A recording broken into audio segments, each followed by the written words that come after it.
দর্শক আসসালামু আলাইকুম, স্বাগত জানাচ্ছি তৌহিদ হাসান ওসামা। দর্শক, আমি এই মুহূর্তে অবস্থান করছি পিরোজপুর জেলার আল্লামা দেলোয়ার হোসাইন সাঈদীর কবরের সামনে। আপনারা জানেন, গ্রামের কাগজ মফস্বল সাংবাদিক ফোরাম গত পরশুদিন কুয়াকাটায় গিয়েছিলাম সাগরপাড়ে। সেখান থেকে আজকে ফেরার পথে আমাদের এখানে যাত্রা বিরতি অর্থাৎ দুপুরের খাবারের জন্য সময় দেওয়া হয়েছে। আমরা সেই সময়টাতেই মূলত আজকে এখানে এসেছি এবং দেলোয়ার হোসাইন সাঈদীর যে কবরটি রয়েছে সেই কবরটি আপনাদেরকে একটু দেখানোর চেষ্টা করছি। এখানেই মূলত 2023 সালের 14ই আগস্ট আল্লামা দেলোয়ার হোসাইন সাঈদীকে সমাহিত করা হয়েছিল। ঢাকার একটি হাসপাতালে তিনি শেষ নিঃশ্বাস ত্যাগ করেছিলেন। জনশ্রুতি আছে সরকারের গাফিলতির কারণে তিনি মৃত্যুবরণ করেছিলেন, চিকিৎসার অভাবে বা চিকিৎসা দেওয়া হয়েছিল না সেইভাবে, এরকম জনশ্রুতি রয়েছে। তো আমরা দেখতে পাচ্ছি এখানে অনেক লোকজন প্রতিনিয়ত আসছে এবং এসে কবর জিয়ারত করছে। আমরা দেখতে পাচ্ছি কবরের ঠিক যে ফলকটি রয়েছে আপনাদেরকে সেখানে লেখা রয়েছে আল্লামা কোরআনের পাখি আল্লামা দেলোয়ার হোসাইন সাঈদী, জন্ম 1 ফেব্রুয়ারি 1940 এবং মৃত্যু হয়েছিল 14 আগস্ট 2023 সালে। তো সেই কবরের পাশে আরও বেশ 2-3টি কবর রয়েছে। তার মধ্যে একটি তার বড় ছেলে রফিক বিন সাঈদীর কবর, সাঈদীর স্ত্রীর কবর, এরকম কিছু একটা আমরা জানি। আর সামনে ঘিরে দেওয়া হয়েছে পুরো কবর এরিয়াটা। আর দর্শনার্থী যারা আছেন তারা কিন্তু দেখছেন অনেকেই কবর জিয়ারত করতে আমরা দেখেছি। এ ব্যাপারে আমরা একটু কথা বলতে চাই। মফস্বল সাংবাদিক ফোরামের সাধারণ সম্পাদক রবিউল ইসলাম ভাই কিছুক্ষণ আগে কবর জিয়ারত করছিলেন। আমরা একটু আপনার সাথে কথা বলতে চাই। আল্লামা দেলোয়ার হোসাইন সাঈদীর কবরের সামনে এসেছেন, কেমন লাগছে, অনুভূতিটা একটু জানাবেন। আপনি দেখলাম যে কবরও জিয়ারত করলেন। আসসালামু আলাইকুম ইয়ালাল কুবুর। আপনারা জানেন যে কোরআনের পাখি দেলোয়ার হোসেন সাঈদী সাহেব এখানে শায়িত আছেন, যার কোরআনের কথা শুনে হাজার হাজার মানুষ আজ তারা ইসলামের পথে এসেছেন। বহুত বিধর্মী আর কি ইসলাম ধর্ম গ্রহণ করেছেন। আসলে কোরআনের পাখি আছে এখানে শায়িত আছেন। আমাদের একটাই চাওয়া আল্লাহর কাছে, আল্লাহ তাকে জান্নাতের দান করুক এবং উনি যে কোরআনের যে আয়াতগুলো আমাদের সামনে তর্জমা করে যে পথ দেখিয়ে গেছেন আমরা সেভাবে চলার চেষ্টা করব। কবর জিয়ারত করলেন, অনুভূতিটা কেমন? আলহামদুলিল্লাহ, আমি ওনার মাজার কবর জিয়ারত করতে পারে আমি নিজেকে খুবই ভাগ্যবান মনে করছি। নিঃসন্দেহে উনি আমাদের একজন আল্লামা দেলোয়ার হোসেন সাঈদী একজন দেশের একজন সম্পদ ছিলেন। তার মাজার বা কবরে আমি জিয়ারত করতে পারি আমি নিজেই অবশ্যই আবেগে উদ্বেলিত। অনেক ধন্যবাদ। আমরা আরেকটু আমাদের উপদেষ্টা আছেন, আপনার সাথে একটু কথা বলতে চাই। দেলোয়ার হোসেন সাঈদী যিনি সারা পৃথিবীতে আলোচিত এবং অনেক জনপ্রিয় ব্যক্তি, তিনি এখানেই শায়িত আছেন। আপনার এখানে এসে কেমন লাগছে?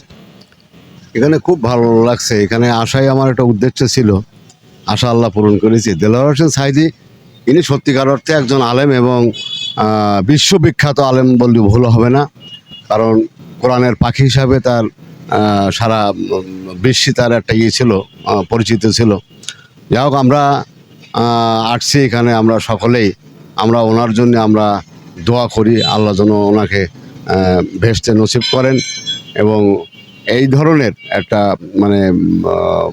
আলেম যেভাবে তাকে হত্যা করা হয়েছে বা যেভাবে তারে করা হয়েছে, এটা দীর্ঘদিন আটক রাখা হয়েছে, এটা আসলে মুসলমানদের দিক থেকে এটা আদৌ উচিত হয়নি। যাই হোক, এই ধরনের আলেমের প্রতি যদি এই একটা মুসলিম রাষ্ট্রে যদি এভাবে অন্যায় অত্যাচার চলে, সে দেশে কোনোদিন শান্তি আসতে জানে না বা আসতে পারেও না।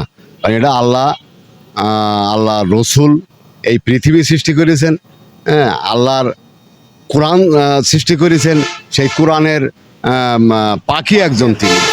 যা হোক, এই ব্যাপারে আমরা বেশি মন্তব্য করতে চাই না। আল্লাহ ওনাকে জান্নাত দান করুক, আমরা এই দোয়া করি ওনার জন্য। অনেক ধন্যবাদ। দর্শক, আমরা একটু আপনাদেরকে গেট দেখাতে চাই, যেই গেট দিয়ে আসলে এই কবরস্থানে প্রবেশ করা যায়। এখানে অল্প কয়েকটি কবর রয়েছে, তার মধ্যে আমরা এখানে দেখতে পাচ্ছি জরুরি কিছু সতর্কবাণী রয়েছে। তার মধ্যে কবর জিয়ারত সম্পর্কে রাসূল সাল্লাল্লাহু আলাইহি ওয়াসাল্লাম বলেছেন, আমি তোমাদেরকে কবর জিয়ারত করতে নিষেধ করেছিলাম, কিন্তু এখন কবর জিয়ারত করো, কেননা তা অন্তরকে কোমল করে। এই জাতীয় কিছু হাদিস আছে, কিছু উদ্ধৃতি আছে কবর জিয়ারত সম্পর্কে। আল্লামা সাঈদী যেটা বলেছিলেন যে আমার কবর জিয়ারতকালে কবর স্পর্শ করবেন না, দেয়ালে চুমু খাবেন না, বিলাপ করবেন না, কান্নাকাটি করবেন না। আমি আমার সারা জীবন শিরিক ও বিদআতের বিরুদ্ধে সংগ্রাম করেছি, সুতরাং আমার কবরকে কেন্দ্র করে এ জাতীয় কিছু করা হলে যারা করবেন তারাই আল্লাহর কাছে দায়ী থাকবেন।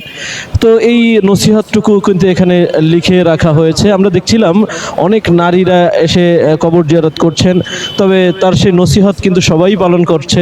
কেউ দেওয়াল ধরছে না বা কেউ বিলাপ করছে না, সবাই খুব শান্তশিষ্টভাবে এসে কবরটা দেখছেন, দোয়া করছেন, কবর জিয়ারত করছেন, দোয়া কালাম করছেন।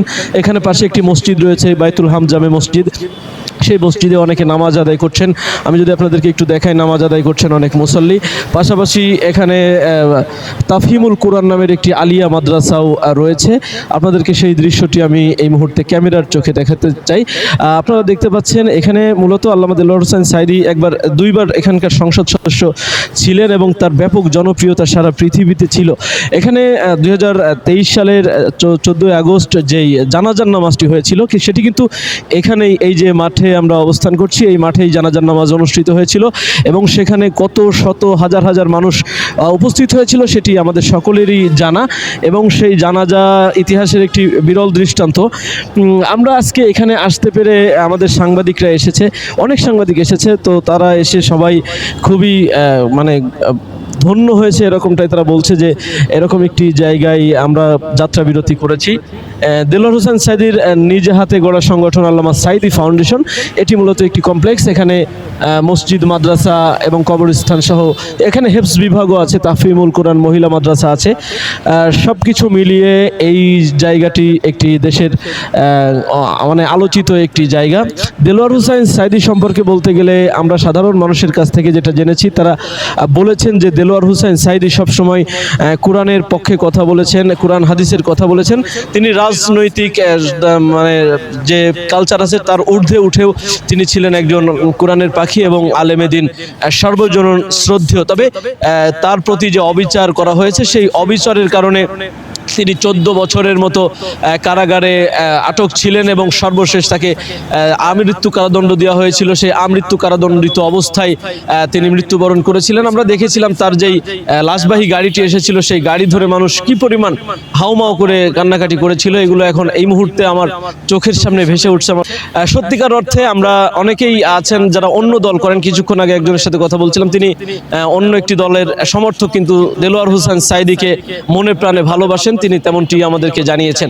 তো দেলোয়ার হোসেন সাঈদী দলমতের ঊর্ধ্বে উঠে একজন সর্বজন শ্রদ্ধেয় ব্যক্তি ছিলেন।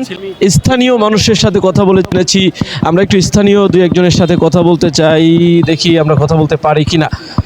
চাচা, আপনার বাসা কি এখানে? অনুষ্ঠান একটু সামনে বড় বড় এখানে তো আপনি প্রায় সময় থাকেন, লোকজন কেমন আসে? এখানে লোকজন প্রতিদিনই অনেক লোকজন আসে, যাতায়াত করে আসে, আপনার এই বাসে আসে, আবার অটো ভরে আসে, অনেক লোকজনই এ জায়গায় আসে। আর আমাদের বাসা যেহেতু এই ফাউন্ডেশনের কাজ একটু সামনে মধুকুমার বাসার ওই জায়গায়, এখানে আগে আমি আসতাম আমার ছেলেটাকে নিয়ে যে পড়াশোনা করাইতাম, এই তাফহিমুল কোরআন কিন্ডারগার্টেনে পড়াইতাম। ওই জায়গায় প্লে থেকে পড়াই, এই যাও 5 পর্যন্ত পাশ করাইয়া তারপর আমার ছেলেরা বয়েজ স্কুলে পড়তো। সাঈদী সাহেবের দোয়া ছিল এবং তার দোয়া, সেই জন্য আমার ছেলে বয়েজ স্কুলে মেট্রিক পাস করার পর সরারদি কলেজ যাই পাস করেন, বর্তমানে বরিশাল বিএম কলেজে পড়াশোনা করতেছে। আর 1 বছর আছে ফাইনাল ইয়ার অনার্স কমপ্লিট করার জন্য। আর এবং এই সাঈদী সাহেবের দোয়ার জন্যই সব কিছু আমার ছেলের আজকে এই বিসিএস এর পরীক্ষা। মানুষ এসে কত সময় অবস্থান করে, কান্নাকাটি করতে দেখেন কি? এখানে এসে মানুষের মনে তো অনেক একটা থাকে এই সাঈদী সাহেবের জন্য। কত মানুষ যারা প্রতিদিন আসে, এই জায়গায় আসে নামাজ পড়ে, তারপর কত লোক এই জায়গায় আসে, থাকে, এবার থাকার পর এবার চলে যায়। এই জায়গায় প্রতিদিনই লোকজন আসে আর সবসময় মসজিদের লোকজন থাকে এই জায়গায়। আপনি কেন এসেছেন বা আপনার বাসা কোথায়? আমার বাসা পিরোজপুর জেলাতেই। এই যে দেলোয়ার হোসেন সাঈদী মারা গিয়েছিলেন, এখন তার কবর দেখতে হাজার হাজার মানুষ আসে, বিষয়টা কিভাবে দেখেন? বিষয়টা অনেক সুন্দর এবং ভালো। আর আমাদের দেলোয়ার হোসেন সাঈদী সাহেব তো শুধু আমাদের না, গোটা বিশ্বের জন্য, গোটা বিশ্বের জন্য একটা গৌরবময়। আর উনি জামাত ইসলামের একজন আমির ছিলেন, দক্ষ। আর উনি এই দেশের জন্য একটা ভালো একজন আলেম ছিলেন, বড় মাপের আলেম ছিলেন।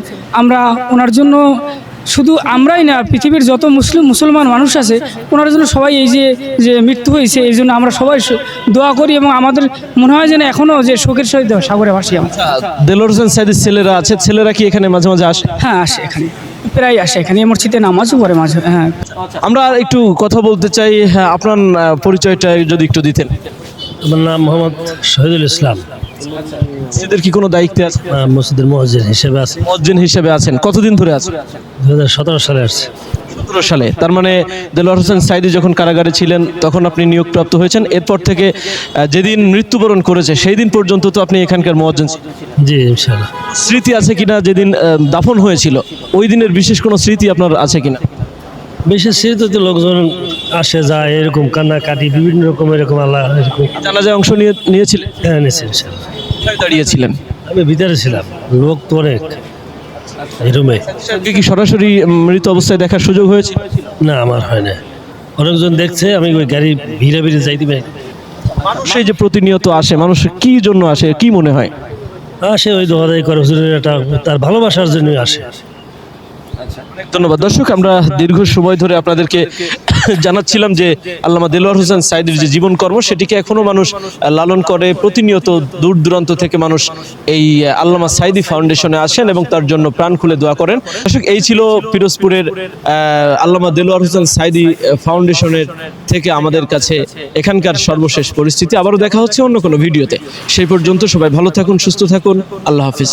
আপনি কি বিশেষজ্ঞ কার্ডিওলজি ডাক্তার দ্বারা ইকোকার্ডিওগ্রাফি করে রোগ নির্ণয় করতে চান? তাহলে আজই আসুন ইউনিক ডায়াগনস্টিক অ্যান্ড কনসালটেশন সেন্টারে।